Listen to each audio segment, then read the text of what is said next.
조선 후기의 농민봉기에 대해 살펴보도록 하겠습니다. 농민봉기라고 하는 것은 농민들이 가난해서 더 이상 먹을 수가 없기 때문에 들고 일어나는 사건이다. 따라서 농민봉기가 일어났다고 하면 빈부격차가 심해졌구나, 먹고 살기가 힘들었겠구나 라고 하는 요소들을 공통적으로 생각하시면 되겠습니다. 자, 이 조선 후기에 나타난 농민봉기의 특징은요. 첫 번째, 삼정의 문란이라고 하는 당시 조세제도죠. 세금제도가 붕괴됐음을 보여주고 있어요.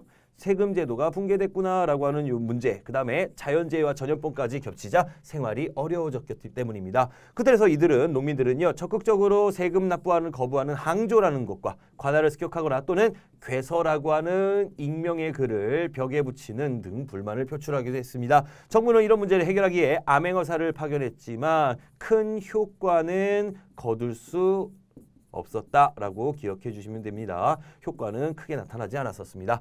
자, 두 번째, 그래서 농민봉기가 나타나는데요. 대표적인 농민봉기로 두 가지를 꼽을 수 있네요. 홍경래의 난과 임술농민봉기라는 사건을 보겠습니다. 홍경래의 난 1811년 삼정의 문란, 탐관오리의 수탈이라는 기본 요소에 평안도 지역에 대한 차별 대우라고 하는 거 들어가죠. 그 이유는 이 동네가 청나라 사신들이 서울을 방문할 때 지나다니면서 접대를 받고 있었던 곳이기 때문에 오랑캐를 접대하는 놈들이라면서 차별 대우를 받게 됩니다.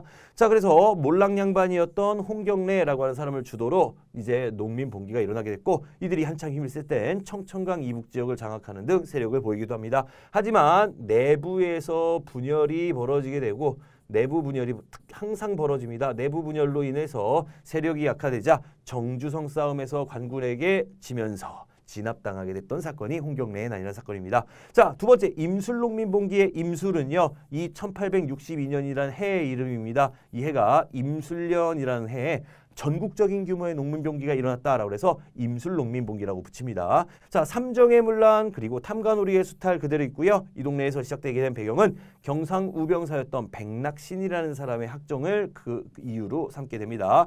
자, 결국 몰락양반 출신인 유계춘이 진주에서 봉기를 일으켰고, 여기를 진주농민봉기라고 부르고요. 진주성을 점령한 이후에 전국적으로 확산되면서 임술년에 전국적인 농민봉기가 일어났다, 임술농민봉기가 일어났다라고 얘기하게 됩니다. 자, 이 사건을 진상조사하기 위해 정부는 안핵사라고 하는 조사관을 파견했는데요. 이때 조사관으로 갔던 박규수라고 하는 사람은 자, 이런 사건을 진상조사하고 난 다음에 해결책으로서 전하 삼정의 폐단, 바로 삼정의 문란을 해결하기 위한 기구로 삼정이정청을 만듭시다라고 제안을 합니다. 그래서 설치됐으나 문제는 이것을 세도 가문들이 이끌었어요. 그렇기 때문에 큰 실효를 거두지 못했다라고 기억하시면 되겠습니다.